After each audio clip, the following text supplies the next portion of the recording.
നമസ്കാരം. Middle east ന്യൂസിലേക്ക് സ്വാഗതം. ആദ്യം പ്രധാന വാർത്തകൾ. സംസ്ഥാന മന്ത്രിസഭയിൽ ആരൊക്കെയെന്ന ആകാംക്ഷയിൽ രാഷ്ട്രീയ കേരളം. ഇന്ന് ചേർന്ന UDF യോഗത്തിൽ തീരുമാനമായില്ല. നാളെ വീണ്ടും യോഗം ചേരും. മന്ത്രിമാരുടെ കാര്യത്തിലും നാളെ പ്രഖ്യാപനം. എല്ലാ മന്ത്രിമാരുടെയും സത്യപ്രതിജ്ഞ തിങ്കളാഴ്ച. ചടങ്ങിലേക്ക് തമിഴ് മുഖ്യമന്ത്രി വിജയ്ക്ക് ക്ഷണം. കർണാടക, തെലങ്കാന മുഖ്യമന്ത്രിമാരും പങ്കെടുക്കും. രമേശ് ചെന്നിത്തല മന്ത്രിസഭയിൽ ഉണ്ടാകുമെന്ന് സൂചന. VD സതീശൻ വീട്ടിലെത്തി രമേശ് ചെന്നിത്തലയെ കണ്ടു. ചെന്നിത്തല തന്റെ നേതാവെന്ന് സതീശൻ. മന്ത്രിസഭയിൽ ആരൊക്കെ വേണമെന്ന കാര്യം തീരുമാനിക്കേണ്ടത് മുഖ്യമന്ത്രിയെന്നും ഉപാധികളില്ല എന്നും ചെന്നിത്തല. തീരുമാനങ്ങൾ ഉടൻ ഉണ്ടാകുമെന്ന് ചെന്നിത്തലയെ കണ്ട ശേഷം ദീപാദാസ് മുൻഷി.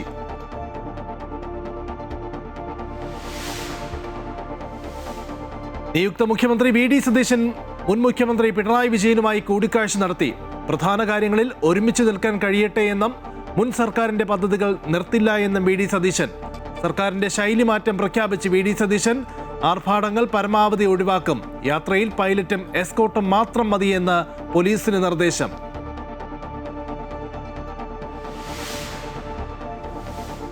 പശ്ചിമേഷ്യൻ സമാധാനം പുനഃസ്ഥാപിക്കുന്നതിനായി സാധ്യമായ എല്ലാ പിന്തുണയും നൽകാൻ ഇന്ത്യ തയ്യാറാണെന്ന് UAE-യോട് പ്രധാനമന്ത്രി നരേന്ദ്രമോദി. പെട്രോളിയം ശേഖരണത്തിനായുള്ള ധാരണാപത്രത്തിലും ലിക്വിഫൈഡ് പെട്രോളിയം ഗ്യാസ് വിതരണത്തിനുമുള്ള കരാറിലും ഇരു രാജ്യങ്ങളും ഒപ്പുവെച്ചു. പശ്ചിമേഷ്യൻ സംഘർഷം തുടരുന്നതിനിടയിൽ രാജ്യത്ത് ഇന്ധന വില കൂട്ടി. ഡീസലിനും പെട്രോളിനും 3 രൂപയുടെ വർധന.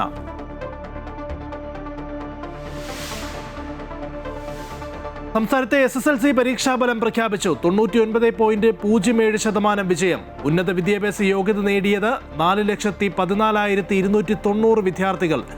വിജയ ശതമാനത്തിൽ പെൺകുട്ടികൾ മുന്നിൽ. നീറ്റ് UG പരീക്ഷയിൽ നിർണായക പരിഷ്കാരം. അടുത്ത വർഷം മുതൽ പരീക്ഷ കമ്പ്യൂട്ടർ അധിഷ്ഠിതമാക്കുമെന്ന് കേന്ദ്ര വിദ്യാഭ്യാസ മന്ത്രി ധർമ്മേന്ദ്ര പ്രധാൻ. നീറ്റ് പുനഃപരീക്ഷ ജൂൺ 21-ന്.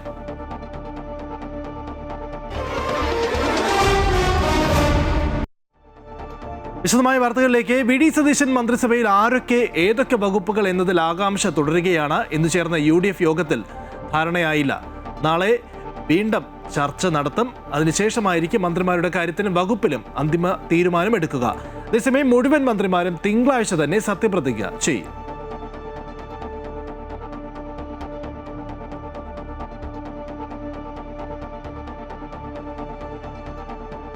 ഹൈക്കമാൻഡ് തീരുമാനങ്ങൾ അനുസരിക്കുന്ന അച്ചടക്കമുള്ള പ്രവർത്തകരാണ് കേരളത്തിലെ കോൺഗ്രസ് പ്രവർത്തകരെന്ന് KC വേണുഗോപാൽ MP.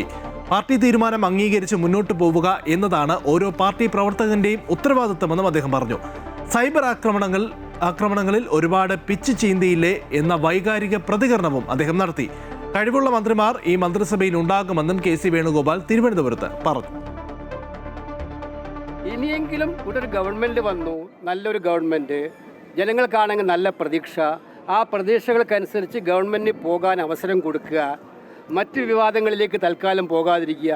ഞാൻ ഇന്നലെയൊക്കെ വീണ്ടും കണ്ടുകൊണ്ടിരിക്കുകയാണ് KC പക്ഷം. ഇവിടെ അങ്ങനത്തെ പക്ഷമൊന്നും വേണ്ട. നല്ല മന്ത്രിമാരുണ്ടാകും. കേപ്പബിളായിട്ടുള്ള, കോൺഗ്രസിൻ്റെ ഏറ്റവും കേപ്പബിളായിട്ടുള്ള MLA-മാരാണ് ജയിച്ചു വന്നിരിക്കുന്നത്. നിയുക്ത മുഖ്യമന്ത്രി VD സതീശൻ ഔദ്യോഗിക വാഹനങ്ങളുടെ എണ്ണം കുറയ്ക്കാൻ നിർദ്ദേശം നൽകി. പൈലറ്റ് വാഹനവും എസ്കോർട്ടും ഒഴികെയുള്ള എല്ലാ വാഹനവും ഒഴിവാക്കാനാണ് നിർദ്ദേശം. മുഖ്യമന്ത്രിയുടെ വാഹനം കടന്നു പോകുമ്പോൾ അനാവശ്യ ഗതാഗത നിയന്ത്രണം പാടില്ല എന്നും പൊതുജനങ്ങളെ ബുദ്ധിമുട്ടിക്കരുത് എന്നും അദ്ദേഹം നിർദ്ദേശം നൽകി. മുൻ മുഖ്യമന്ത്രി പിണറായി വിജയനെ അദ്ദേഹത്തിന്റെ വസതിയിലെത്തി കണ്ട VD സതീശൻ കഴിഞ്ഞ സർക്കാരിന്റെ വികസന പ്രവർത്തനങ്ങൾ പുതിയ സർക്കാർ അവസാനിപ്പിക്കില്ല എന്നും വ്യക്തമാക്കി. ഒരു പുതിയ കാറൊന്നും മേടിച്ചാൽ കുഴപ്പമൊന്നുമില്ല, ശരിക്കും വലിയ എക്സ്ചക്കറിനൊന്നും കുഴപ്പമൊന്നും വരില്ല. പക്ഷെ ഒരു പുതിയ കാറ് വാങ്ങിക്കാൻ ഞാൻ തീരുമാനിച്ചാൽ അത് ഭരണ സംവിധാനത്തിന് കൊടുക്കുന്ന റോങ് മെസ്സേജ് ആവും, തെറ്റായ സന്ദേശമാണ്. കാരണം അത്രയും സാമ്പത്തിക നില വഷളായിരിക്കുന്ന ഒരു സമയത്ത് ആർഭാടങ്ങൾ പരമാവധി കുറച്ച് നമ്മൾ ചില മാതൃകകൾ സൃഷ്ടിക്കണം. അപ്പോൾ ഉള്ള കാറ് അത് ഉപയോഗിക്കും. ഏത് കാറാണെന്ന് വെച്ചാൽ അതിൻ്റെ കളറൊന്നും നോക്കില്ല, ഏത് കാറാണ് എന്ന് വെച്ചാൽ നമുക്ക് അവൈലബിൾ ആയിട്ടുള്ളത്. ഇപ്പോൾ തൽക്കാലം കാറൊന്നും പുതിയതൊന്നും, ഏറ്റവും കുറച്ച് വാഹനങ്ങൾ, ഏറ്റവും കുറവെന്ന് വെച്ചാൽ വിരലിലെണ്ണാവുന്നതിൽ താഴെ മിനിമം അത്രേ പാടുള്ളൂ. അത് ഒന്നും ഉണ്ടായിട്ടല്ല, ഞാൻ ഇതിനു മുമ്പ് പോയവരെയൊന്നും പരിഹസിക്കൊന്നുമല്ല, അതൊന്നുമല്ല. അവർക്കൊക്കെ എൻ്റെ ആവശ്യമുണ്ടായിരുന്നു, എനിക്ക് എൻ്റെ ആവശ്യമില്ല. മുഖ്യമന്ത്രി ശാപം വിട്ടൊഴിയാതെ കുട്ടനാടിന്റെ മണ്ണ്. 1987-ലെ തെരഞ്ഞെടുപ്പിൽ ഗൗരിയമ്മയിൽ തുടങ്ങിയതാണ് ജില്ലയ്ക്ക് ഈ മുഖ്യമന്ത്രി ശാപം. ഗൗരിയമ്മയിൽ നിന്നും അച്യുതാനന്ദനിലേക്കും തുടർന്ന് മുഖ്യമന്ത്രി നഷ്ടം 2026 രമേശ് ചെന്നിത്തലയും KC വേണുഗോപാലും എത്തി നിൽക്കുകയാണ്. കേരം തിങ്ങും കേരളനാട് KR ഗൗരി ഭരിച്ചിടും. 1987 തിരഞ്ഞെടുപ്പിൽ മുഴങ്ങിയ മുദ്രാവാക്യമായിരുന്നു ഇത്. ഗൗരിയമ്മയെ മുന്നിൽ നിർത്തിയായിരുന്നു അന്ന് ഇടതുപക്ഷത്തിന്റെ പ്രചാരണമെങ്കിലും തിരഞ്ഞെടുപ്പ് കഴിഞ്ഞപ്പോൾ എല്ലാം മാറിമറിഞ്ഞു. EK നായനാർ മുഖ്യമന്ത്രിയായി. ആലപ്പുഴയുടെ മുഖ്യമന്ത്രി പദത്തിലേക്കുള്ള യാത്രയുടെ നഷ്ടം ഇവിടെ നിന്നാണ്. ഇന്നത് രമേശ് ചെന്നിത്തലയ്ക്കും KCക്കും മുന്നിൽ എത്തി നിൽക്കുന്നു എന്ന് മാത്രം. രമേശിന് മുൻപും മുഖ്യമന്ത്രി പദം തലനാരിഴയ്ക്ക് നഷ്ടമായിട്ടുണ്ട്. 2011 നിയമസഭാ തിരഞ്ഞെടുപ്പിൽ മികച്ച വിജയം നേടി UDF അധികാരത്തിൽ വന്നു. അന്ന് KPCC പ്രസിഡന്റായിരുന്ന രമേശിന്റെ നേതൃമികവ് ജയത്തിൽ പ്രധാന പങ്ക് വഹിച്ചിരുന്നു. പക്ഷേ ഉമ്മൻചാണ്ടിക്ക് വേണ്ടി അദ്ദേഹത്തിന് അന്ന് വഴിമാറി കൊടുക്കേണ്ടി വന്നു. എന്നാൽ ഇത്തവണ സീനിയോറിറ്റി പോലും പരിഗണിക്കാതെ രമേശിനെ തഴഞ്ഞു. ഫലത്തിൽ 2 തവണയാണ് രമേശിലൂടെ മാത്രം ജില്ലയ്ക്ക് മുഖ്യമന്ത്രി പദം ഇല്ലാതാകുന്നത്. ജന്മം കൊണ്ട് കണ്ണൂരുകാരനാണെങ്കിലും കർമ്മം കൊണ്ട് ആലപ്പുഴക്കാരനായ KC വേണുഗോപാലിന്റെ കാര്യവും വ്യത്യസ്തമല്ല. 1996 മുതൽ MLA ആയും MP ആയും KC ആലപ്പുഴയിലുണ്ടായിരുന്നു. ജില്ലയിൽ നിന്ന് ജയിച്ച് സംസ്ഥാന മന്ത്രി, കേന്ദ്രമന്ത്രി തുടങ്ങിയ പദവികളിലുമെത്തി. എന്നിട്ടും മുഖ്യമന്ത്രിയിലേക്കുള്ള അദ്ദേഹത്തിന്റെ ദൂരം ഏറെയായിരുന്നു. MPമാർ നിയമസഭാ തെരഞ്ഞെടുപ്പിൽ മത്സരിക്കേണ്ടെന്ന് തീരുമാനിച്ചതിനാൽ KCക്ക് ഇത്തവണ മത്സരിക്കാൻ കഴിഞ്ഞില്ല. എങ്കിലും UDFനുണ്ടായ മികച്ച വിജയം അദ്ദേഹത്തിൻ്റേതു കൂടിയായിരുന്നു. KC മുഖ്യമന്ത്രിയായി വരണമെന്ന് MLAമാരിൽ ഏറെ പേരും ആഗ്രഹിച്ചു. അദ്ദേഹത്തിനായി അവർ രംഗത്ത് വന്നതോടെ ആലപ്പുഴയ്ക്ക് ഒരു മുഖ്യമന്ത്രിയെ കൂടി ലഭിക്കുമെന്നായിരുന്നു പ്രതീക്ഷ. ഇതോടെ ജില്ലയിലെ ഒടുവിലത്തെ മുഖ്യമന്ത്രിയായി VS അച്യുതാനന്ദൻ മാറി. 2016 VS വീണ്ടും കേരളം ഭരിക്കുമെന്ന് കരുതിയെങ്കിലും ആ നിയോഗം പിണറായിയിലേക്ക് എത്തുകയായിരുന്നു. അങ്ങനെ ചുണ്ടിനും കപ്പിനുമിടയിൽ ആലപ്പുഴയ്ക്ക് ഒരിക്കൽ കൂടി മുഖ്യമന്ത്രി പദം നഷ്ടമാവുകയാണ്. അജയ് നാഥ്, അമൃത ന്യൂസ്, ആലപ്പുഴ. കൊല്ലത്തെ UDF സ്ഥാനാർത്ഥി അഡ്വക്കേറ്റ് ഐഷ പോറ്റിയുടെ തോൽവിയെ തുടർന്ന് കോൺഗ്രസിൽ നടപടി. മണ്ഡലം കോൺഗ്രസ് കമ്മിറ്റികൾ പിരിച്ചുവിട്ടു. തെരഞ്ഞെടുപ്പ് പ്രവർത്തനത്തിലെ വീഴ്ച ചൂണ്ടിക്കാട്ടി കൊല്ലം DCC നേതൃത്വമാണ് കർശന നടപടി സ്വീകരിച്ചത്. കൊട്ടാരക്കര നിയോജക മണ്ഡലത്തിൽ UDF സ്ഥാനാർത്ഥിയായ അഡ്വക്കേറ്റ് ഐഷ പോറ്റിയുടെ പരാജയത്തെ തുടർന്നാണ് കോൺഗ്രസിൽ നടപടികൾക്ക് തുടക്കമിട്ടത്. കൊല്ലം DCC മണ്ഡലം തല കമ്മിറ്റികൾ പിരിച്ചുവിട്ടുകൊണ്ടാണ് നടപടി കൈക്കൊണ്ടത്. എഴുകോൺ, നെടുവത്തൂർ മണ്ഡലം കോൺഗ്രസ് കമ്മിറ്റികളെയാണ് പിരിച്ചുവിട്ടത്. തിരഞ്ഞെടുപ്പ് പ്രവർത്തനങ്ങളിലുണ്ടായ വീഴ്ചകളാണ് നടപടിക്ക് കാരണമായി വ്യക്തമാക്കുന്നത്. DCC ജനറൽ സെക്രട്ടറി കൂടിയായ ഉമ്മന്നൂർ പഞ്ചായത്ത് പ്രസിഡന്റായ ബ്രിജേഷ് എബ്രഹാമിന് വിശദീകരണം ആവശ്യപ്പെട്ട് നോട്ടീസ് നൽകിയിട്ടുണ്ട്. നിയോജക മണ്ഡലത്തിലെ മറ്റു നേതാക്കളെയും നേരിട്ട് വിളിച്ച് വിശദീകരണം തേടും. കൊട്ടാരക്കര മണ്ഡലത്തിൽ UDF സ്ഥാനാർത്ഥിയായ അഡ്വക്കേറ്റ് ഐഷ പോറ്റി CPMലെ KN ബാലഗോപാലിനോട് വെറും 1012 വോട്ടിന് പരാജയപ്പെട്ടിരുന്നു. കോൺഗ്രസ് മണ്ഡലം കമ്മിറ്റികൾ ഐഷ പോറ്റിയുടെ വിജയത്തിനായി വേണ്ടത്ര ശുഷ്കാന്തി കാണിച്ചില്ല എന്നാണ് പരാജയത്തിൽ ജില്ലാ കോൺഗ്രസ് നേതൃത്വത്തിന്റെ വിലയിരുത്തൽ. കഴിഞ്ഞ ദിവസം ഐഷ പോറ്റി DCC പ്രസിഡന്റിനെ നേരിൽ കണ്ട് പാർട്ടി ഘടകങ്ങളുടെ പിന്തുണ ലഭിച്ചില്ല എന്ന പരാതി അറിയിച്ചിരുന്നു. ഇതിനു പിന്നാലെയാണ് മണ്ഡലം കോൺഗ്രസ് കമ്മിറ്റികളെ പിരിച്ചുവിട്ടുകൊണ്ട് നടപടികൾക്ക് തുടക്കം കുറിച്ചത്. ജില്ലയിൽ UDFന് 8 സീറ്റുകൾ ലഭിച്ചെങ്കിലും CPMൽ നിന്ന് കോൺഗ്രസിലേക്ക് എത്തിയ ഐഷ പോറ്റിയുടെ ജയം ഏറെക്കുറെ ഉറപ്പിച്ചതായിരുന്നു. പരാജയത്തിന് കാരണമായ ഘടകങ്ങൾ വിശദമായി പരിശോധിക്കാനാണ് നീക്കം. തെരഞ്ഞെടുപ്പ് തോൽവിയെ തുടർന്ന് കോൺഗ്രസിൽ ആഭ്യന്തര വിലയിരുത്തൽ ശക്തമാക്കുന്നതിനോടൊപ്പം കൂടുതൽ നടപടികൾ ഉണ്ടാകാനിടയുണ്ട്. അമൃത ന്യൂസ്, കൊല്ലം. രാജ്യത്ത് ഇന്ധനവിലയിൽ വർധനവ്. പെട്രോളിനും ഡീസലിനും 3 രൂപ വീതമാണ് കൂട്ടിയത്. ഇതോടെ പെട്രോൾ വില 94 രൂപ 77 പൈസയിൽ നിന്നും 97 രൂപ 77 പൈസയായും ഡീസൽ വില 87 രൂപ 67 പൈസയിൽ നിന്നും 90 രൂപ 67 പൈസയായും വർദ്ധിപ്പിച്ചു. പശ്ചിമേഷ്യൻ സംഘർഷത്തെ തുടർന്ന് ആഗോള വിപണിയിൽ ക്രൂഡ് ഓയിൽ വില വർദ്ധിച്ച സാഹചര്യത്തിലാണ് രാജ്യത്ത് ഇന്ധനവില വർധനവ് ഉണ്ടായിരിക്കുന്നത്. പെട്രോളിനും ഡീസലിനും ലിറ്ററിന് 3.04 രൂപ വീതമാണ് കേരളത്തിൽ വർദ്ധിച്ചിരിക്കുന്നത്. പുതുക്കിയ നിരക്കനുസരിച്ച് കൊച്ചിയിൽ പെട്രോളിന് 108.62 രൂപയായി. ഡീസൽ വില ലിറ്ററിന് 97.55 രൂപയായും ഉയർന്നു. പെട്രോൾ ഡീസൽ വില വർദ്ധിച്ചതിനൊപ്പം CNG വിലയിലും മാറ്റം വന്നിട്ടുണ്ട്. 2 രൂപയാണ് CNG വില വർദ്ധിപ്പിച്ചത്. ഇന്നലെ വരെ എല്ലാവരും വില കൂടുന്ന എല്ലാവർക്കും മിക്കവർക്കും അറിയാമായിരുന്നു. അവർ മിക്കവരും ഫുൾ ടാങ്ക് അടിച്ചുകൊണ്ടാണ് എല്ലാവരും പോയിരുന്നത്. എല്ലാവർക്കും അവയർനെസ് ഉണ്ടായിരുന്നു. ഓൾറെഡി കൂടുമെന്നുള്ളൊരു പ്രതീക്ഷ ഉണ്ടായിരുന്നു എല്ലാവർക്കും. ചെന്നൈയിൽ പെട്രോൾ ലിറ്ററിന് 103 രൂപ 67 പൈസയും ഡീസലിന് 95 രൂപ 25 പൈസയുമാണ് പുതിയ നിരക്ക്. ഡൽഹിയിൽ പെട്രോളിന് 97 രൂപ 44 പൈസയും ഡീസലിന് 90 രൂപ 67 പൈസയുമായി. ഇന്ധനവില വർദ്ധിക്കുമെന്ന് നേരത്തെ തന്നെ സൂചനകളുണ്ടായിരുന്നു. 5 രൂപയെങ്കിലും വർദ്ധിപ്പിക്കണമെന്നായിരുന്നു എണ്ണ കമ്പനികളുടെ ആവശ്യം. ഇന്ധനവില കൂടിയ പശ്ചാത്തലത്തിൽ എല്ലാ അവശ്യവസ്തുക്കൾക്കും വില വർദ്ധിക്കുമെന്ന ആശങ്കയിലാണ് ജനങ്ങൾ. ശമ്പളം കൂടുന്നില്ല, പക്ഷെ നേരെ തിരിച്ച് ബാക്കി സാധനങ്ങൾക്കെല്ലാം വില കൂടും. അവിടുത്തെ യുദ്ധ സാഹചര്യം അനുസരിച്ച് വ്യത്യാസം വരുമെന്ന് അറിയായിരുന്നു. വില വർദ്ധിക്കണമല്ലോ, കാര്യം യുദ്ധമല്ലേ, അതുകൊണ്ട് വർദ്ധിച്ചതല്ലേ. അതിൻ്റെ ഉള്ള ഒരു ബുദ്ധിമുട്ട് മാത്രമല്ല, അല്ലാണ്ട് നമുക്കിവിടെ ഇന്ത്യയിൽ വേറെ പ്രശ്നങ്ങളൊന്നുമില്ല. സാധനങ്ങൾക്ക് അതിൻ്റെതായിട്ടുള്ള വില കൂടിയെങ്കിൽ തൊഴിൽപരമായിട്ടും പൈസ കൂട്ടിയിട്ടില്ല. എല്ലാ കാശിനും ഇപ്പോൾ ഹോട്ടലിൽ പൈസ കൂട്ടി, അവർ സാധനങ്ങൾക്ക് വില കൂട്ടിയില്ല. ഗ്യാസിന് പൈസ കൂട്ടി, അവർ ആ പേരും പറഞ്ഞ് സാധനത്തിന് പൈസ കൂട്ടിയില്ലേ. ഒരു ചായ കുടിക്കണ ഇപ്പോൾ 12 രൂപ മേടിക്കണം, പാലിന് വില കൂട്ടി. അങ്ങനെ എല്ലാ സാധനവും കൂട്ടിയെങ്കിൽ അനുസരിച്ച് എല്ലാം കൂടുന്നുണ്ട്. 5 സംസ്ഥാനങ്ങളിൽ നടന്ന നിയമസഭാ തെരഞ്ഞെടുപ്പുകൾ അവസാനിച്ചതിന് പിന്നാലെയാണ് ഇപ്പോൾ വില വർദ്ധിപ്പിച്ചിരിക്കുന്നത്. അമൃത ന്യൂസ്, കൊച്ചി. സംസ്ഥാനത്തെ SSLC പരീക്ഷാഫലം പ്രഖ്യാപിച്ചു. 99.07 വിജയശതമാനം. ഏറ്റവും കൂടുതൽ വിജയശതമാനം പത്തനംതിട്ട ജില്ലയിലാണ്. പുനർമൂല്യനിർണ്ണയത്തിന് വ്യാഴാഴ്ച വരെ ഓൺലൈനായി അപേക്ഷിക്കാം. +1 പ്രവേശന നടപടികൾ ഈ മാസം 25 മുതൽ ആരംഭിക്കും. മന്ത്രിയുടെ അഭാവത്തിൽ പൊതുവിദ്യാഭ്യാസ വകുപ്പ് പ്രിൻസിപ്പൽ സെക്രട്ടറിയാണ് ഫലം പ്രഖ്യാപിച്ചത്. 4,14,290 വിദ്യാർത്ഥികളാണ് ഇത്തവണ SSLC പരീക്ഷ എഴുതിയത്. പശ്ചിമേഷ്യൻ സമാധാനം പുനഃസ്ഥാപിക്കുന്നതിനായി സാധ്യമായ എല്ലാ പിന്തുണയും നൽകാൻ ഇന്ത്യ തയ്യാറാണ് എന്ന് UAE-യോട് പ്രധാനമന്ത്രി Narendra Modi. Petroleum ശേഖരണത്തിനായുള്ള ധാരണാപത്രത്തിനും liquefied petroleum gas വിതരണത്തിനുള്ള കരാറിലും ഇരു രാജ്യങ്ങളും ഒപ്പുവെച്ചു. ഇന്ത്യയിൽ $5 ബില്യൺ നിക്ഷേപം നടത്തുമെന്ന് UAE പ്രഖ്യാപിച്ചു. UAE-യും യൂറോപ്പും ഉൾപ്പെടുന്ന 6 ദിവസത്തെ വിദേശ പര്യടനത്തിന്റെ ഭാഗമായാണ് പ്രധാനമന്ത്രി എത്തിയത്. അബുദാബി പ്രസിഡൻഷ്യൽ വിമാനത്താവളത്തിലെത്തിയ നരേന്ദ്രമോദിക്ക് ഊഷ്മളമായ സ്വീകരണമാണ് ലഭിച്ചത്. President Sheikh Muhammad bin Zayed Al Nahyan നേരിട്ടെത്തി സ്വീകരിച്ചു. പ്രോട്ടോകോളിന്റെ ഭാഗമായി UAE-യുടെ F-16 യുദ്ധവിമാനങ്ങൾ പ്രധാനമന്ത്രിയുടെ വിമാനത്തിന് ആകാശത്ത് അകമ്പടി സേവിച്ചു.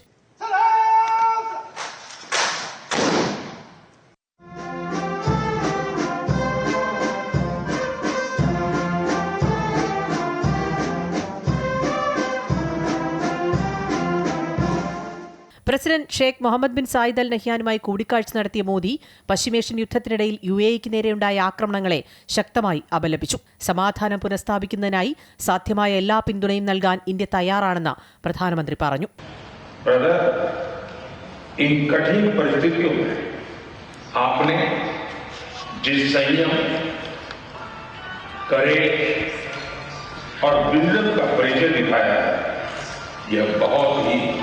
सराहनीय है। राष्ट्रीय एकता, सुरक्षा और क्षेत्रीय अखंडता को बनाए रखने आपके नेतृत्व में उठाए गए कदमों का हम अभिनंदन करते हैं. വിപുലമായ കരാറുകൾക്കും മോദിയുടെ സന്ദർശനം വഴിയൊരുക്കി. ഇന്ത്യയുടെ പെട്രോളിയം ശേഖരത്തിൽ UAE-യുടെ പങ്കാളിത്തം 30 ദശലക്ഷം ബാരലായി ഉയർത്താൻ എഡിനോക്കും ഇന്ത്യയുടെ ISPRL-ഉം തമ്മിൽ കരാർ ഒപ്പിട്ടു. വ്യവസായ സഹകരണം, സമുദ്ര സുരക്ഷ, സൈബർ പ്രതിരോധ പങ്കാളിത്തം എന്നിവയിൽ ഇരു രാജ്യങ്ങളും ധാരണാപത്രം കൈമാറി. ഇന്ത്യയിൽ $5 ബില്യൺ നിക്ഷേപം UAE പ്രഖ്യാപിച്ചു. കൂടിക്കാഴ്ചയ്ക്കിടെ Sheikh Muhammad bin Zayed Al Nahyan പ്രധാനമന്ത്രി നരേന്ദ്രമോദിക്ക് സെറിബ്രാസ് ചിപ്പ് സമ്മാനിച്ചു. ഇന്ത്യയുടെ AI മിഷന്റെ ഭാഗമായി നിർമ്മിക്കുന്ന സൂപ്പർ കമ്പ്യൂട്ടിംഗ് സൗകര്യത്തിൽ ഈ ചിപ്പുകൾ ഉപയോഗിക്കും. ഇരു രാജ്യങ്ങളും തമ്മിലുള്ള ചരക്ക് നീക്കം സുഗമമാക്കുന്നതിനായി മൈത്രി വെർച്വൽ ട്രേഡ് കോറിഡോറിനും തുടക്കമിട്ടു. സന്ദർശനത്തിനൊടുവിൽ പ്രധാനമന്ത്രി UAE പ്രസിഡന്റിനെ ഇന്ത്യയിലേക്ക് ക്ഷണിച്ചിട്ടുണ്ട്. അബുദാബി സന്ദർശനത്തിനു ശേഷം പ്രധാനമന്ത്രി Narendra Modi Netherlands, Sweden, Norway, Italy എന്നീ രാജ്യങ്ങൾ സന്ദർശിക്കും. ഇന്ത്യയുടെ ഉഭയകക്ഷി ബന്ധങ്ങൾ ശക്തിപ്പെടുത്തുകയാണ് സന്ദർശനങ്ങളുടെ ലക്ഷ്യം. News desk, Amrita TV. ഈ വർഷത്തെ ദുൽഹിജ മാസപ്പിറവി നിരീക്ഷിക്കാൻ സൗദിയിലെ സുപ്രീം കോടതി രാജ്യത്തെ മുഴുവൻ വിശ്വാസികളോടും അഭ്യർത്ഥിച്ചു. ഉമ്മുൽ ഖുറ കലണ്ടർ പ്രകാരം ദുൽഖാദ് 30-നും കോടതിയുടെ മുൻ ഉത്തരവ് പ്രകാരം ദുൽഖാദ് 29-നുമായ ഞായറാഴ്ച വൈകുന്നേരം മാസപ്പിറവി നിരീക്ഷിക്കാനാണ് നിർദ്ദേശം നൽകിയിരിക്കുന്നത്. നഗ്നനേത്രങ്ങൾ കൊണ്ടോ ദൂരദർശിനി വഴിയോ ചന്ദ്രക്കല ദർശിക്കുന്നവർ എത്രയും വേഗം അടുത്ത കോടതിയെ വിവരം അറിയിക്കണമെന്നും അവിടെ സാക്ഷ്യം രേഖപ്പെടുത്തണമെന്നും അറിയിപ്പിൽ പറയുന്നു. ചോദ്യപേപ്പർ ചോർച്ചയെ തുടർന്ന് റദ്ദു ചെയ്ത നീറ്റ് പരീക്ഷ വീണ്ടും നടത്തുമ്പോൾ വിദ്യാർത്ഥികളുടെയും രക്ഷിതാക്കളുടെയും ആശങ്കകൾക്ക് നാഷണൽ ടെസ്റ്റിംഗ് ഏജൻസി പൂർണ്ണ പരിഹാരം കണ്ടെത്തണമെന്ന് ജിദ്ദ കേരള പൗരാവലി വാർത്താക്കുറിപ്പിലൂടെ ആവശ്യപ്പെട്ടു. ജൂൺ 21-ന് നീറ്റ് പുനഃപരീക്ഷ നടത്തപ്പെടുമെന്നാണ് ഇപ്പോൾ അറിയിച്ചിരിക്കുന്നത്. പരീക്ഷ റദ്ദു ചെയ്തതിലൂടെ ഏറ്റവും കൂടുതൽ മാനസിക സമ്മർദ്ദത്തിലായിരിക്കുന്നത് പ്രവാസി വിദ്യാർത്ഥികളും അവരുടെ രക്ഷിതാക്കളുമാണ്. വിദേശ രാജ്യങ്ങളിലെ സെന്ററുകളിൽ പരീക്ഷ എഴുതിയ ശേഷം നാട്ടിലേക്ക് വിസ ക്യാൻസൽ ചെയ്തും അല്ലാതെയും മടങ്ങിയ വിദ്യാർത്ഥികളുണ്ട്. ഇവർക്ക് എവിടെയാണ് സെന്റർ അനുവദിക്കുക എന്നതിൽ വ്യക്തത വരുത്തണം. സൗദി അറേബ്യ പോലുള്ള രാജ്യങ്ങളിൽ ഒന്നിലധികം സെന്ററുകൾ അനുവദിക്കണമെന്ന് ജിദ്ദ കേരള പൗരാവലി 2024-ൽ ബന്ധപ്പെട്ട വ്യക്തികളോടും മന്ത്രാലയങ്ങളോടും ആവശ്യപ്പെട്ടിരുന്നു. യമനിൽ തടവുകാരെയും ബന്ധുക്കളെയും കൈമാറാനായി ഹൂതികളും നിയമാനുസൃത യമൻ സർക്കാരും ജോർദാൻ തലസ്ഥാനമായ അമ്മാനിൽ ഒപ്പുവെച്ച കരാറിനെ സൗദി അറേബ്യ സ്വാഗതം ചെയ്തു. തടവുകാരുടെയും അവരുടെ കുടുംബങ്ങളുടെയും മാനുഷിക ദുരിതങ്ങൾ ലഘൂകരിക്കാനും സുരക്ഷയ്ക്കും സ്ഥിരതയ്ക്കുമുള്ള അവസരങ്ങളും വിശ്വാസവും വർദ്ധിപ്പിക്കാനും സഹായിക്കുന്ന ഒരു നല്ല പുരോഗതിയായി സൗദി വിദേശ മന്ത്രാലയം കരാറിനെ വിശേഷിപ്പിച്ചു. ഈ കരാറിലെത്താൻ ബന്ധപ്പെട്ട എല്ലാ കക്ഷികളും നടത്തിയ ശ്രമങ്ങളെയും കഴിഞ്ഞ ഏതാനും മാസങ്ങളായി ചർച്ചകൾക്ക് ആതിഥേയത്വം വഹിക്കാൻ ജോർദാൻ നടത്തിയ ആത്മാർത്ഥമായ ശ്രമങ്ങളെയും സൗദി അറേബ്യ പ്രശംസിച്ചു. കുവൈറ്റിൽ വേനൽക്കാലത്ത് സർക്കാർ കാര്യാലയങ്ങളുടെ ജോലി സമയം 6 മണിക്കൂറായി കുറയ്ക്കാനുള്ള നിർദ്ദേശത്തിന് സിവിൽ സർവീസ് കൗൺസിൽ അംഗീകാരം നൽകിയതായി റിപ്പോർട്ട്. വേനൽക്കാലത്തെ വൈദ്യുതി ഭാരം കുറയ്ക്കുന്നതിനായുള്ള മുൻകരുതൽ നടപടികളുടെ ഭാഗമായിട്ടാണ് തീരുമാനം. വേനൽക്കാലത്ത് 3 മാസങ്ങളിൽ പ്രവൃത്തി സമയം 6 മണിക്കൂറാക്കി ചുരുക്കാനാണ് നിർദ്ദേശം. നിലവിൽ സർക്കാർ കാര്യാലയങ്ങളിൽ 7 മണിക്കൂറാണ് ജോലി സമയം. രാജ്യത്തെ ഫാക്ടറികളുടെ പ്രവർത്തനം ഉച്ചയ്ക്ക് 11 മണി മുതൽ വൈകിട്ട് 5 മണി വരെ നിർത്തിവെക്കാൻ വ്യവസായ മന്ത്രാലയം നേരത്തെ ആവശ്യപ്പെട്ടിരുന്നു. ഇതിന് പിന്നാലെയാണ് വൈദ്യുതി ഉപയോഗം കുറയ്ക്കുന്നതിന്റെ ഭാഗമായി അധികൃതർ കൂടുതൽ നടപടികളിലേക്ക് നീങ്ങുന്നത്. കുവൈറ്റിൽ വിദേശികൾക്ക് സ്വന്തം സ്പോൺസർഷിപ്പിൽ ആശ്രിത വിസയിൽ കഴിയുന്നവരുടെ സിവിൽ ID സാഹൽ ആപ്പ് വഴി ബന്ധിപ്പിക്കാം. ഈ സേവനം ഇന്നു മുതൽ ആരംഭിച്ചതായി public authority four civil information അറിയിച്ചു. ഇത് പ്രകാരം അപേക്ഷകർക്ക് ഇതിനായി സിവിൽ ID ഓഫീസുകൾ സന്ദർശിക്കേണ്ടതില്ല. ഇതിനു പുറമെ തങ്ങളുടെ സ്പോൺസർഷിപ്പിലുള്ള ഭാര്യ, മക്കൾ, മാതാപിതാക്കൾ എന്നിവരുടെ വിവരങ്ങളിലേക്ക് സ്പോൺസർമാർക്ക് എളുപ്പത്തിൽ എത്താൻ കഴിയും. സർക്കാർ സേവന രംഗത്ത് ഡിജിറ്റൽ പരിവർത്തനം ശക്തിപ്പെടുത്തുവാനും നടപടികൾ കൂടുതൽ വേഗത്തിലും സൗകര്യപ്രദമായും ലഭ്യമാക്കുന്നതിനുമായിട്ടാണ് പുതിയ സംവിധാനം നടപ്പിലാക്കുന്നത് എന്ന് public authority four civil information അധികൃതർ അറിയിച്ചു. ലോകമുറ്റുനോക്കിയ അമേരിക്കൻ പ്രസിഡന്റ് ഡൊണാൾഡ് ട്രംപിന്റെ ചൈന സന്ദർശനം നിർണായകമായ പല സൂചനകളും നൽകിയാണ് അവസാനിച്ചിരിക്കുന്നത്. ബീജിംഗിലെ 2 ദിവസത്തെ ഉന്നതതല ചർച്ചയ്ക്ക് ശേഷം മടങ്ങിയ ട്രംപ് ഇരു രാജ്യങ്ങളും തമ്മിൽ ചരിത്രപരമായ വ്യാപാര കരാറുകളിൽ എത്തിയെന്ന് അവകാശപ്പെട്ടു. എന്നാൽ ഈ കരാറുകളുടെ കൃത്യമായ വിവരങ്ങൾ ചൈന ഇതുവരെയും പുറത്തുവിട്ടിട്ടില്ല. ബീജിംഗിലെ ചുവന്ന പരവതാനി സ്വീകരണങ്ങൾക്കും പ്രൗഢഗംഭീരമായ വിരുന്നുകൾക്കുമപ്പുറം ലോകത്തെ 2 വൻശക്തികൾ തമ്മിലുള്ള സാമ്പത്തിക മത്സരത്തിന് വലിയൊരു ചിത്രം കൂടിയാണ് ഈ സന്ദർശനം അനാവരണം ചെയ്തത്. ആർട്ടിഫിഷ്യൽ ഇന്റലിജൻസ്, സെമി കണ്ടക്ടർ ചിപ്പുകൾ, ഇലക്ട്രിക് വാഹനങ്ങൾ എന്നീ മേഖലകളിൽ ചൈനീസ് വിപണി പിടിക്കാനുള്ള അമേരിക്കയുടെ താൽപര്യമാണ് ജൻസൺ ഹുവാങ്ങിനെ പോലുള്ളവരുടെ സാന്നിധ്യത്തിലൂടെ വ്യക്തമായത്. സന്ദർശനത്തിന് ശേഷം മാധ്യമങ്ങളോട് സംസാരിച്ച ട്രംപ് ബോയിങ് കമ്പനിക്ക് ലഭിക്കാനിരിക്കുന്ന വമ്പൻ ഓർഡറിനെക്കുറിച്ച് വെളിപ്പെടുത്തി. ഏകദേശം 200 വിമാനങ്ങൾ വാങ്ങാൻ ചൈന തയ്യാറായെന്നും ഭാവിയിൽ ഇത് 750 വിമാനങ്ങൾ വരെയായി ഉയരാമെന്നുമാണ് സൂചന. കഴിഞ്ഞ 1 പതിറ്റാണ്ടായി വ്യാപാര യുദ്ധത്തെ തുടർന്ന് ചൈനീസ് വിപണിയിൽ നിന്ന് പുറത്തായിരുന്ന ബോയിങ്ങിന് ഇത് വലിയൊരു ജീവശ്വാസമാകും. ഇതിനു പുറമെ അമേരിക്കൻ കർഷകരിൽ നിന്ന് കോടിക്കണക്കിന് ഡോളറിന്റെ സോയാബീൻ വാങ്ങാനും ചൈന സമ്മതിച്ചതായി ട്രംപ് അവകാശപ്പെടുന്നു. എന്നാൽ ചൈനീസ് വിദേശകാര്യ മന്ത്രാലയം ഈ കരാറുകളെക്കുറിച്ച് മൗനം പാലിക്കുകയാണ്. ഇരു രാജ്യങ്ങളും തമ്മിലുള്ള ബന്ധം വിൻ-വിൻ രീതിയിൽ മുന്നോട്ട് കൊണ്ടുപോകണമെന്ന പൊതുവായ പ്രസ്താവന മാത്രമാണ് ബീജിംഗ് പുറത്തുവിട്ടത്. വ്യാപാര തർക്കങ്ങൾ പരിഹരിക്കുന്നതിനായി ഒരു പുതിയ ബോർഡ് ഓഫ് ട്രേഡ് രൂപീകരിക്കാൻ ഇരു നേതാക്കളും ധാരണയിലെത്തിയിട്ടുണ്ട്. ഇത് നിലവിലുള്ള കടുത്ത നികുതി നിയന്ത്രണങ്ങളിൽ അയവ് വരുത്താൻ സഹായിച്ചേക്കും.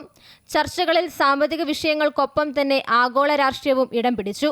ഇറാൻ യുദ്ധവും ഹോർമൂസ് കടലിടുക്കിലെ എണ്ണ വിതരണ തടസ്സവും ചൈനയെപ്പോലെ തന്നെ അമേരിക്കയും ആശങ്കപ്പെടുത്തുന്ന ഒന്നാണ്. ഈ പ്രതിസന്ധി പരിഹരിക്കാൻ ചൈനീസ് പ്രസിഡന്റ് ഷീ ജിൻപിങ്ങിന്റെ സഹായവും ട്രംപ് തേടിയിട്ടുണ്ട്. എന്നാൽ തായ്വാൻ വിഷയത്തിൽ ചൈന തങ്ങളുടെ നിലപാട് കൂടുതൽ കർക്കശമാക്കിയിരിക്കുകയാണ്. തായ്വാൻ ചൈനയുടെ ആഭ്യന്തര കാര്യമാണെന്നും ഇതിൽ അമേരിക്കയുടെ ഇടപെടൽ സംഘർഷത്തിലേക്ക് നയിക്കുമെന്നും ഷീ ജിൻപിങ് തുറന്നടിച്ചു. ഈ വെല്ലുവിളികൾക്കിടയിലും ഷീ ജിൻപിങ്ങിനെ സെപ്റ്റംബറിൽ വൈറ്റ് ഹൌസിലേക്ക് ക്ഷണിച്ച ട്രംപ് അടുത്ത കൂടിക്കാഴ്ചയിൽ കൂടുതൽ വ്യക്തമായ കരാറുകൾ ഉണ്ടാകുമെന്ന പ്രതീക്ഷയിലുമാണ്. News desk Amrita news. കോട്ടയത്ത് സർക്കാർ ആശുപത്രിയിൽ വനിതാ ഡോക്ടർക്ക് നേരെ കയ്യേറ്റം. അതിരമ്പുഴ കുടുംബാരോഗ്യ കേന്ദ്രത്തിലെ വനിതാ ഹൗസ് സർജൻ ഡോക്ടർ ജൂഡിറ്റിനെയാണ് രോഗി കയ്യേറ്റം ചെയ്തത്. സംഭവത്തിൽ അതിരമ്പുഴ സ്വദേശി സോണി എന്നയാളെ ഏറ്റുമാനൂർ പോലീസ് അറസ്റ്റ് ചെയ്തു. കോട്ടയം അതിരമ്പുഴ ഫാമിലി ഹെൽത്ത് സെന്ററിൽ വ്യാഴാഴ്ചയാണ് ഡോക്ടർക്ക് നേരെ കയ്യേറ്റം നടന്നത്. ഭാര്യയ്ക്കൊപ്പം ചികിത്സ തേടിയെത്തിയതായിരുന്നു അതിരമ്പുഴ സ്വദേശിയായ സോണി.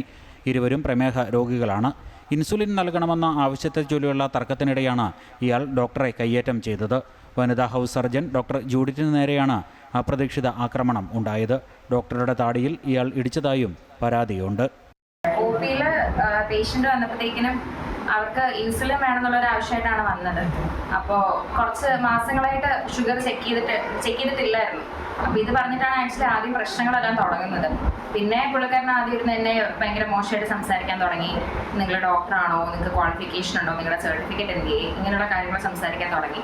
അപ്പോൾ കംപ്ലയിൻറ്റ് കൊടുക്കാൻ വേണ്ടിയിട്ട് ഞാനിവിടെ നഴ്സിംഗ് സ്റ്റേഷനിലോട്ട് പോകുന്ന വഴിക്ക് ആളുടെ വൈഫിൻ്റെ ബുക്ക് എൻ്റെ കയ്യിലുണ്ടെന്ന് പറഞ്ഞിട്ട് അത് പിടിച്ചു തെറിക്കാൻ നോക്കി. എന്നെ ഭയങ്കരമായിട്ട് അറ്റാക്ക് ചെയ്യുന്നത് പോലെ വന്നു. അതിനുശേഷം എൻ്റെ ചിന്നിന് ഇടിച്ചു. ഇനിയിപ്പോൾ ഞാൻ നോക്കുമ്പോൾ എൻ്റെ നഖമൊക്കെ പൊട്ടി. ഇത് മൊത്തത്തിൽ ഇത്ര അറ്റാക്ക് ആയിട്ട് പുള്ളിക്കാരൻ പെട്ടെന്ന് ഇവിടുന്ന് ഇറങ്ങി പോവുകയാണ് പിന്നെ ചെയ്തത്. സംഭവമറിഞ്ഞ ഗ്രാമപഞ്ചായത്ത് അംഗങ്ങൾ അടക്കമുള്ളവർ സ്ഥലത്തെത്തി. കയ്യേറ്റത്തിന് ഇരയായ ഡോക്ടർ ജൂഡിറ്റിൻ്റെ പരാതിയെ തുടർന്ന് സോണിയെ ഏറ്റുമാനൂർ പോലീസ് അറസ്റ്റ് ചെയ്തു. ഇയാളെ കോടതിയിൽ ഹാജരാക്കി. അമൃത ന്യൂസ്, കോട്ടയം. വരും ദിവസങ്ങളിൽ സംസ്ഥാനത്ത് അതിശക്തമായ മഴയ്ക്ക് സാധ്യതയുണ്ട് എന്ന് കേന്ദ്ര കാലാവസ്ഥാ വകുപ്പ്. മധ്യ വടക്കൻ കേരളത്തിൽ മഴ കനക്കുമെന്നാണ് മുന്നറിയിപ്പ്. ഇടുക്കി, മലപ്പുറം ജില്ലകളിൽ ഓറഞ്ച് അലർട്ടും പ്രഖ്യാപിച്ചിട്ടുണ്ട്. സംസ്ഥാനത്ത് വരും ദിവസങ്ങളിൽ ഒറ്റപ്പെട്ടയിടങ്ങളിൽ ശക്തമായ ഇടിമിന്നലോടും കാറ്റോടും കൂടിയ മഴയ്ക്ക് സാധ്യതയുണ്ടെന്നാണ് കാലാവസ്ഥാ നിരീക്ഷണ കേന്ദ്രത്തിന്റെ മുന്നറിയിപ്പ്. മണിക്കൂറിൽ 40 മുതൽ 50 കിലോമീറ്റർ വരെ വേഗതയിൽ കാറ്റിനും സാധ്യതയുണ്ട്. ഇതേ തുടർന്ന് ഇടുക്കി, മലപ്പുറം ജില്ലകളിൽ ഓറഞ്ച് അലർട്ടും കോട്ടയം, എറണാകുളം, തൃശൂർ, പാലക്കാട്, കോഴിക്കോട്, വയനാട്, കണ്ണൂർ, കാസർഗോഡ് ജില്ലകളിൽ യെല്ലോ അലർട്ടും പ്രഖ്യാപിച്ചിട്ടുണ്ട്. നാളെ തിരുവനന്തപുരം മുതൽ ഇടുക്കി വരെ 7 ജില്ലകളിലാണ് യെല്ലോ അലർട്ട് പുറപ്പെടുവിച്ചിട്ടുള്ളത്. മഴയ്ക്കൊപ്പം ശക്തമായ കാറ്റിനും ഇടിമിന്നലും സാധ്യതയുള്ളതിനാൽ പൊതുജനങ്ങൾ ജാഗ്രത പാലിക്കണമെന്ന് ദുരന്ത നിവാരണ അതോറിറ്റി നിർദ്ദേശം നൽകിയിട്ടുണ്ട്. കടൽക്ഷോഭത്തിന് ശക്തമായ കാറ്റിനും സാധ്യതയുള്ളതിനാൽ കേരള തീരത്ത് മത്സ്യബന്ധനത്തിന് കർശന വിലക്ക് ഏർപ്പെടുത്തിയിട്ടുണ്ട്. അതേസമയം തീരദേശവാസികൾ ജാഗ്രത പാലിക്കണമെന്ന് മുന്നറിയിപ്പ് നൽകിയിട്ടുണ്ട്. മെയ് 26ഓടെ കാലവർഷം കേരളത്തിൽ എത്തുമെന്നും കേന്ദ്ര കാലാവസ്ഥാ വകുപ്പ് അറിയിച്ചു. Amrita news, Kozhikode. Middle east news പൂർണ്ണമാവുകയാണ്. കൂടുതൽ വാർത്തകൾക്കായി അമൃത ന്യൂസിന്റെ യൂട്യൂബ് ചാനൽ കാണുക. നമസ്കാരം.